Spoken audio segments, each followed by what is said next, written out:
Hey everyone, welcome back. हाजिर हूँ आपके लिए लेकर एक बहुत ही यूनिक कॉन्सेप्ट पे बेस्ड हॉरर मिस्ट्री मूवी की एक्सप्लेनेशन। इसका नाम है ट्रेन ऑफ द डेड। ये फिल्म साल 2007 में रिलीज़ हुई थी एंड एक थाई हॉरर मूवी है जिसकी कहानी काफ़ी ज़्यादा इंटरेस्टिंग है। दोस्तों, एक्सप्लेनेशन शुरू करने से पहले मेरी आप सभी से एक हम्बल रिक्वेस्ट है कि अगर आपको ये वीडियो पसंद आती है तो प्लीज़ इसे लाइक करके कमेंट्स में यस लिख दीजिए। साथ ही चैनल को सब्सक्राइब करके बेल आइकन प्रेस कर लीजिए। Now with no further delay, let's begin. Film की शुरुआत में हम एक काई नाम के बंदे को देखते हैं एंड वो सो रहा होता है। उस रात उसे बहुत ही ज़्यादा डरावने सपने आ रहे थे और तो और सपने के अंदर भी वो सपना देख रहा होता है। पर जब उसकी नींद खुलती है तो सामने अपने दोस्त को मरा हुआ पाता है एंड ये देख वो चिल्लाना शुरू कर देता है। पर तभी काई को पता चलता है कि वो उस टाइम भी सपना ही देख रहा था और ये सोचकर उसकी हालत बहुत ख़राब हो जाती है कि उसे अचानक से ही एक बार में इतने डरावने सपने क्यों आने लगे। फिर अगले सीन में हम एक ऐश नाम के बंदे को देखते हैं जो कि मोटोक्रॉस रेसर होता है। वो रेसिंग में बहुत ही टैलेंटेड था लेकिन उसे हमेशा चीटिंग से हरा दिया जाता था। बट वो उतना पावरफुल नहीं होता कि चीटर्स को सबक सिखा सके। फिर इसके बाद वो अपने फ्रेंड से अपना एक एनवेलप ले जाता है एंड वहाँ उसका फ्रेंड उससे कहता है, प्लीज़ मेरे शॉप की कुछ देर ध्यान रख लो, मुझे कुछ काम है। एंड ऐश राज़ी हो जाता है। दूसरी तरफ हम एक बैंक को देख पाते हैं जहाँ पे कुछ लोग बैंक के पैसे को लूट रहे थे और ये काई की ही टीम थी। टीम में 5 मेंबर्स थे, काई, मिड, जून, लेक्स और जेक उनका लीडर। पैसे को लूटकर वो अपने वैन में बैठ जाते हैं लेकिन तभी जून को पुलिस की एक गोली लग जाती है और वो वहीं गिर जाती है। वो चिल्लाती है, मुझे भी अपने साथ ले चलो, लेकिन वो लोग उसके लिए नहीं रुकते और वहाँ से अकेले निकल जाते हैं। रास्ते में पुलिस उनका पीछा कर रही थी और हड़बड़ी में उनकी वैन ऐश के फ्रेंड की शॉप में क्रैश हो जाती है। बाहर की तरफ पुलिस थी तो वो लोग पीछे के गेट से भाग निकलते हैं और वो लोग ऐश को एज अ होस्टेज भी ले लेते हैं। फिर हम देख पाते हैं काई को भागते हुए ऐसा लग रहा था कि ज़रूर उसके आसपास कोई तो मौजूद है, पर वो समझ ही नहीं पाता आखिर उसके साथ ऐसा क्यों हो रहा है। फिर अगले सीन में वो लोग वहाँ से भागकर रेलवे स्टेशन के सुनसान एरिया में पहुँचते हैं और वहाँ पर एक ट्रेन की लास्ट कोच में चढ़कर छिप जाते हैं। वहाँ वो लोग डिसाइड करते हैं कि वो रात तक उधर ही छिपे रहेंगे और रात होने के बाद वो पैसों को आपस में डिवाइड करके अपने अपने रास्ते निकल लेंगे। तभी काई पूछता है, ऐश का क्या करना है। टीम लीडर जेक चाहता था ऐश को अपने पास रखना क्योंकि इस एरिया को वो अच्छे से नहीं जानता था, लेकिन ऐश इसी एरिया का था तो वो उससे बहुत काम आ सकता है। फिर वो सभी सो जाते हैं एंड जब उनकी नींद खुलती है तो वो नोटिस करते हैं कि ट्रेन ने चलना शुरू कर दिया है। एंड तभी वहाँ पे जून भी आ जाती है और उसे देख सब लोग हैरान हो जाते हैं कि आखिर जून जिंदा कैसे वापस आ गई। पर जून उनसे बहुत नाराज़ थी कि उन लोगों ने उसे वहाँ पे अकेला क्यों छोड़ दिया एंड वो बहुत मुश्किल से पुलिस से बचकर यहाँ आई है। फिर कुछ देर बाद उन्हें कुछ आवाज़ें सुनाई देती है मानो जैसे दूसरे कोच में पार्टी चल रही हो। वो लोग देखते हैं कि उनके नेक्स्ट कंपार्टमेंट में यंगस्टर्स पार्टी कर रहे हैं और उसके बाद वाले कंपार्टमेंट में भी लग्जरियस पार्टी चल रही थी। ये देख वो लोग बहुत खुश हो जाते हैं और डिसाइड करते हैं कि वो लोग इन सभी को लूट लेंगे और उनका पैसों का डबल फ़ायदा होगा। फिर वो लोग वापस अपनी जगह आ जाते हैं एंड जेक कहता है, इन सबको हम लोग लूट लेंगे। पर तभी ऐश उससे पूछता है, तुम लोग इन्हें लूट तो लोगे लेकिन इनसे बचकर कहाँ जाओगे, ट्रेन तो चल रही है और रुकेगी कब किसी को भी नहीं पता। बट ऐश की बात पे कोई ध्यान नहीं देता और सारे चोरी करने चले जाते हैं। एंड ऐश को एक रूम में बंद होने के कारण घुटन महसूस होने लगती है तो वो जून की मदद से बाहर दूसरे कोच में चला जाता है।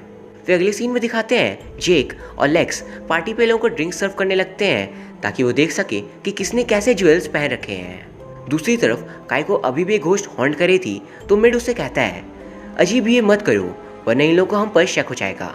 पर काई को वो घोस्ट बार बार दिख रही थी और वो खुद को कंट्रोल नहीं कर पा रहा था। इवन वो दोबारा से सपने पहुंच जाता है जहाँ पे वो नोटिस करता है कि घोस्ट दूर से चलती हुई चाकू लेकर उसकी तरफ आ रही है और पीछे से उसे जून ने पकड़ रखा है और भागने नहीं दे रही। जैसे जून उससे नाराज़ है कि उसने उसे वहाँ अकेला क्यों छोड़ दिया। और तभी घोस्ट काई को चाकू मारने वाली होती है कि तभी काई जाग जाता है और उसे देख मिट कहता है, क्या तुम पागल हो गए हो, तब से देख रहा हूँ, लगता है ज़्यादा ही सस्ते ने शेक कर लिया है तुमने। काई उसकी बातों से नाराज़ हो जाता है और कहता है, तुम्हें अभी तो नहीं समझ आ रहा है कि मैं क्या देख पा रहा हूँ, लेकिन जब तुम ये देख पाओगे तब समझोगे। फिर अगले सीन में मिट काई को टीम लीडर जेक के पास लेकर जाता है और कहता है, इस लूज़र को टीम से बाहर निकालो, ये हमेशा डरता ही रहता है। पर तभी काई एक बहुत ही वैलिड पॉइंट बोलता है कि अगर हम लोगों ने चोरी कर भी ली तो क्या गारंटी है कि हम लोग ट्रेन से इजीली बाहर निकल जाएंगे। अगर उन लोगों ने हमसे लड़ाई की या फिर हमें घेर लिया तो और ये बात सोचने वाली थी, तो इसलिए जेक एक दूसरा प्लान बनाता है। फिर वो लोग जून के पास जाते हैं और वहाँ पे ऐश को देख जेक गुस्सा हो जाता है, पर ऐश उसे यकीन दिलाता है कि वो उसके काम में इंटरफियर नहीं करेगा। एंड जेक उसकी बात मान जाता है, लेकिन धमकी भी देता है कि अगर उसने कोई भी गलती की तो वो जान से गया। फिर जेक जून की हेल्प मांगता है अपने प्लान को एग्जीक्यूट करने के लिए। सारे प्लान बनाने के लिए वापस अपनी जगह पे आते हैं, लेकिन काई वॉशरूम गया था। वॉशरूम में उसे दोबारा किसी रूह का सामना करना पड़ता है और वो वहाँ से डरकर अपनी टीम के पास आता है एंड उन्हें बताता है कि उसे एक रूह हॉन्ट कर रही है एंड मिरर के अंदर कोई तो है, पर उसकी बातों पे कोई यकीन नहीं करता और जे कहता है नशे करना छोड़ दो काई। तभी ट्रेन एक स्टेशन पर रुकती है और सारे एकदम शांत हो जाते हैं ताकि किसी बाहर वाले को उनके होने का पता ना चल जाए। इधर ऐश एजा पे बैठा था, उसके सामने एक री नाम की लड़की आकर बैठ जाती है। ऐश उसे देखकर कहता है मैंने तुम्हें पहले कहीं देखा है, पर पता नहीं कहाँ। फिर ऐश और उसमें थोड़ी बातें होती है एंड वो ऐश को जेन्युइन लगती है, तो वो उसे जेक के चोरी के प्लान के बारे में बताने जा रहा था कि तभी जून ये देख लेती है और इन दोनों को अपने साथ पकड़ कर ले जाती है जेक के पास। वहाँ जेक काई को उन दोनों पर नजर रखने की जिम्मेदारी देता है और अब जेक खुद चोरी करने जाएगा। दूसरी तरफ काई और ऐश में बातें होती है और हमें पता चलता है कि काई ने ड्रग्स के लिए एक बूढ़ी औरत को बहुत ही बुरे तरीके से मार दिया था एंड हम समझ पाते हैं ये वही औरत है जिसकी रूह काई को हर पल परेशान करती है। तभी हम देखते हैं ट्रेन के ट्रैक पे एक लेडी अपनी बेटी के साथ खड़ी थी और उनका एक्सीडेंट हो जाता है, इसलिए सारे लोग ट्रेन से उतरकर चेक करते हैं, लेकिन वहाँ पे उन्हें कोई लाश नहीं मिलती। इवन उन्हें एक्सीडेंट के निशान भी नहीं मिलते हैं। तो वो लोग ड्राइवर से कहते हैं तुमने क्या किया, ट्रेन क्यों रोकी? बट ड्राइवर उन पर ही चिल्लाता है मैं बहुत देर से चला रहा था इसलिए मैंने रोक दिया। काई पूछता है वो लेडी और उसकी बच्ची जो सामने थी वो कहाँ गई? और ड्राइवर कहता है कौन सी लेडी, मैं किसी को नहीं जानता। फिर बाकी सब वापस ट्रेन में चढ़ जाते हैं, लेकिन काई ट्रेन के नीचे उस लेडी को ढूंढने की कोशिश कर रहा था एंड तभी उसे वो दोनों दिख जाते हैं एंड वो दूसरी तरफ से ट्रेन पे चढ़ रहे थे। बट जब काई ऊपर जाकर दिखता है तो वो दोनों वहाँ पे नहीं होते और ये देख वो बेहद घबरा जाता है कि आखिर वो दोनों कहाँ गायब हो गए। उसकी हालत पे हम एज एन ऑडियंस तरस खाने लगते हैं कि एक तो रूह उसे परेशान कर रही है और दूसरी तरफ उसके दोस्त भी उसकी बातों पर बिलीव नहीं कर रहे थे। फिर वो लोग अंदर जाकर देखते हैं कि सारे लोग जो ट्रेन पे मौजूद थे अचानक कहीं गायब हो गए और तो और बाहर बहुत तेज बारिश हो रही थी, बट वो लोग बिल्कुल भी नहीं भीगे और ये बहुत ही ज़्यादा वियर्ड था। एंड इस बात से लेक्स डर जाता है कि ऐसा कैसे हो सकता है एंड बाकी सब भी सोच में पड़ जाते हैं कि तभी काई हंसने लगता है और कहता है अब तुम लोगों को समझ आ रहा होगा कि रूह के हॉन्ट करने पे कैसा लगता है। पर तभी जेक उस पर चिल्लाता है तुम्हारा काम था ऐश और री पर नज़र रखना और तुम कोई भी काम नहीं कर रहे, इवन तुम फालतू का ज्ञान दे रहे हो, जाके काम करो। फिर अगले सीन में बाकी सब ट्रेन पे दूसरे पैसेंजर्स को ढूंढने लगते हैं, बट उन्हें कहीं भी कोई नहीं मिलता, मानो जैसे एक पल में पूरे ट्रेन के लोग गायब हो गए हों। फिर नेक्स्ट सीन में काई मिड से कहता है तुम्हें नहीं लगता अभी अभी हज़ारों लोग यहाँ थे और अचानक सारे गायब हो गए एंड ये काम सिर्फ रूह ही कर सकते हैं। पर मिड उससे फ्रस्ट्रेट हो चुका था और वो कहता है डरपोक इंसान भूत नहीं होते, समझ लो। दूसरी तरफ हम ऐश और री को ट्रेन के दूसरे कमरे में देखते हैं एंड वहाँ हमें पता चलता है कि री एक मॉडल है और ऐश ने उसका पोस्टर देखा था एंड इसी वजह से वो उसे पहले से जानता था। फिर ऐश री को बताने चाहता है कि जेक और उसकी गैंग चोरी करने वाले हैं ट्रेन में, लेकिन मैं तुम्हें उनसे बचाऊंगा और हम दोनों अगले स्टेशन में इस ट्रेन से उतर जाएंगे और भाग निकलेंगे। बट तभी री ये बहुत बड़ा राज रिवील करती है कि इस ट्रेन से कोई भी भाग नहीं सकता। पर तभी अचानक दीवार से एक हाथ री को अंदर खींच लेता है और ये देखते ही ऐश के होश उड़ जाते हैं कि ये क्या हो गया। फिर अगली सीन में हम री को एक अनजान आकृति से बात करते देखते हैं और वो आकृति कहती है तुम्हें पता है ना इस ट्रेन के रूल्स हम बनाते हैं और तुम किसी को भी कुछ भी नहीं बता सकती जब तक हम ना चाहें। पर री कहती है मैं सिर्फ ऐश को बताना चाहती हूँ क्योंकि वो बहुत ही ज़्यादा परेशान है कि उसके साथ यहाँ पे क्या हो रहा है। ये सुन वो रूह कहती है सिर्फ ऐश को ही नहीं बट हम लोग अब सबको बता देंगे कि यहाँ पे क्या हो रहा है उनके साथ और ये बात बताने का मौका तुम्हें ही मिलेगा। तो अगले सीन में दिखाते हैं काई वॉशरूम में फेस वॉश कर ड्रग्स कर रहा था एंड दूसरी तरफ मिड बाकी कंपार्टमेंट्स में लोगों को ढूंढ रहा था कि तभी उसे जून मिलती है एंड जून मिड को देखते ही उसे मार देती है। एंड दोस्तों तभी हमारे सामने एक बड़ा राज खुलता है कि जून ऑलरेडी मर चुकी है एंड ये जून की रूह थी। हम देख पाते हैं कि उस बैंक रॉबरी के टाइम जून को गोली लगी थी एंड वो वहीं मर जाती है। एंड ट्रेन में जिस जून को हम शुरुआत से देख रहे हैं वो उसकी घोस्ट है। एंड तभी जून गुस्से में कहती है, तुमने उस दिन मुझे ऐसे ही छोड़ दिया जिसके वजह से मेरी मौत हो गई। आखिर तुमने ऐसा क्यों किया मेरे साथ।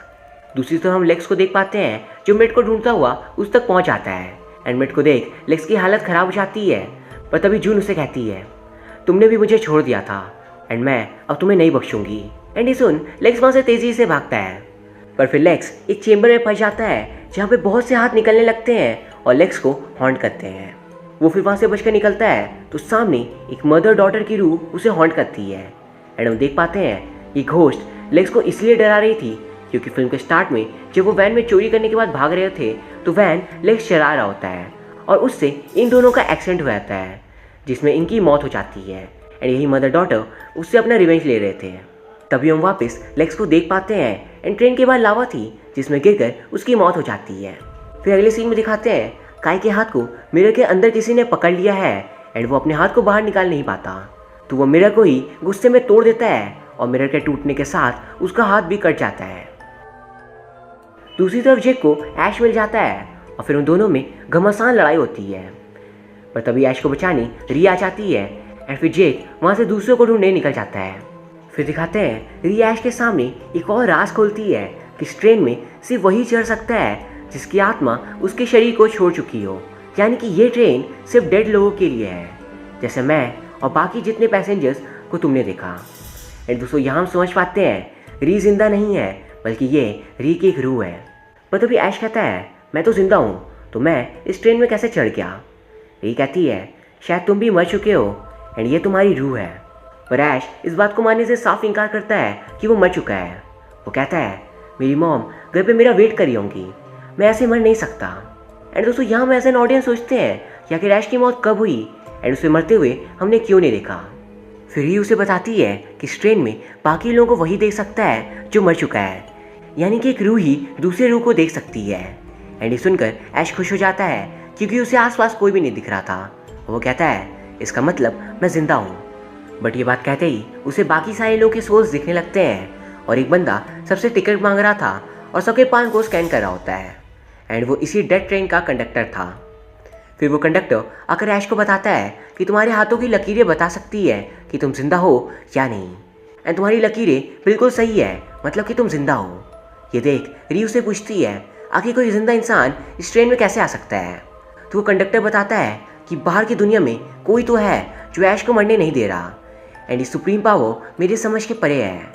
एंड दोस्तों यहाँ हम एज एन ऑडियंस समझ पाते हैं कि शायद ऐश को उसकी मदर का प्यार बचा रखा हुआ था क्योंकि ऐश की ज़िंदगी में सिर्फ उसकी मदर ही थी जो उसे प्यार करती थी एंड उनकी अलौकिक शक्तियों के कारण ऐश इस ट्रेन में इकलौता जिंदा ह्यूमन है। फिर तभी वहाँ पे जेक आकर री को अपने साथ ले जाता है एंड ऐश उसके पीछे जाता है और जेक को उसमें फाइट होती है जिससे ऐश जीत कर री को बचा लेता है। फिर तभी कंडक्टर वहाँ पे वापस आकर कहता है ये एक डेड ट्रेन है जो हेल की ओर जा रही है एंड हेल का गेट बहुत ही नज़दीक है तो तुम्हें जल्द से जल्द यहाँ से निकलने का इंतज़ाम करना होगा, वरना तुम एक भटकती हुई रूह बनकर यहीं रह जाओगे और कभी दोबारा जन्म नहीं ले पाओगे। इसलिए ऐश सोचता है कि वो क्या करे। तभी री कहती है इस हेडफोन्स को अपने कानों में लगाओ और सुनो क्या आवाज़ सुनाई दे रही है हेडफोन्स पे। एंड ऐश ऐसा ही करता है और कुछ देर में ट्रेन के अंदर एक गेटवे बन जाता है रियल वर्ल्ड में वापस जाने का। कंडक्टर कहता है कि जाओ रियल वर्ल्ड में जाकर अपने आप को एक आखिरी बार देख लो, फिर हम शायद दोबारा ज़रूर मिलेंगे। और फिर ऐश रियल वर्ल्ड में पहुंच जाता है। फिर अगले सीन में हम देख पाते हैं रियल वर्ल्ड में ऐश और वो चारों चोरों का गैंग मर चुके थे, यानी कि ट्रेन में उन पांचों की रूह ही थी। मतलब कि जब जेक के टीम के वैन का ऐश के फ्रेंड के शॉप पे एक्सीडेंट होता है वो सभी लोग वहीं मारे जाते हैं और मरते ही उनके सोल्स उनके शरीर के बाहर आ जाते हैं। लेकिन उन्हें ये बात समझ ही नहीं आती कि वो लोग मर चुके हैं और उन सब में इकलौता ऐश नहीं मरता, उसकी सांसें अभी तक चल रही थी बट फिर भी उसकी सोल बाहर आ जाती है और अभी तक हमने जिसे भी देखा वो सब सोल्स ही थे एंड कोई भी जिंदा नहीं था। लेकिन ऐश के हाथों की लकीरें ठीक थी और उसके सांसें चल रही थी, इसलिए वो अपने शरीर में वापस चला जा पाता है और उसे फिर अपनी ज़िंदगी दोबारा से मिल जाती है। इसके बाद हम देखते हैं कि ऐश ठीक हो चुका था एंड वो अब अपनी मदर से मिल सकता था एंड यहाँ ये फिल्म एंड हो जाती है। तो दोस्तों अब मैं आपको ये बता दूँ कि वो ट्रेन जो था वो सिर्फ डेड लोगों के सोल्स को हेल की ओर ले जाया करता था, यानी कि आत्माओं का ट्रेन जो नरक की ओर जा रहा था। एंड उस ट्रेन में सिर्फ सोल्स ही आ जा सकते थे। तो फिल्म एक्सीडेंट के बाद सभी लोग मर जाते हैं, सिर्फ ऐश की बॉडी सांस ले रही होती है एंड इसीलिए वो ट्रेन में जाने के बाद भी अपने शरीर में वापस आ पाता है। और इसमें सबसे बड़ी ताकत उसकी मदर का प्यार था जो उसे बचा लेता है मौत के मुंह से। ये फिल्म का कॉन्सेप्ट मुझे काफ़ी ज़्यादा पसंद आया एंड अगर आप भी इस फिल्म को देखना चाहते हो तो उसका लिंक आप उसे इंस्टाग्राम पे आकर ले सकते हो। बाय द वे दोस्तों, उम्मीद करता हूँ आपको ये वीडियो पसंद आई होगी। और हाँ, तो प्लीज़ इसे लाइक करके कमेंट्स में यस लिख दीजिए। साथ ही चैनल को सब्सक्राइब करके बेल आइकन प्रेस कर लीजिए। Thank you very much for watching. See you soon.